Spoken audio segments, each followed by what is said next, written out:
Dnes si ukážeme 10 cvikov na 10 rôznych partí na celé telo s jednoručkami, ktoré si môžete odcvičiť aj doma.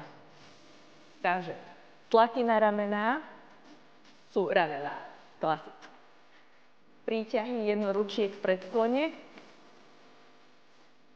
sú chrbát. Bicepsové zdvihy s jednoručkami s vytáčaním, bicepsy. Francúzske tlaky spoza hlavy, tricepsy.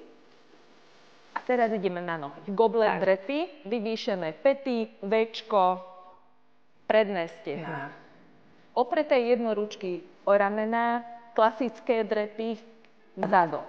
Vystreté ruky, jednoručky medzi nohy, širší postoj. Vnútorné stehná a zadok so sumodrepmi, rumúnske mŕtve ťahy, zadok. Zadné stehná, vystaviť zad. Zadok. Bulharské drepy vystretá. Pekne predné stehná, bulharské drepy v predklone, zadok. Čaute.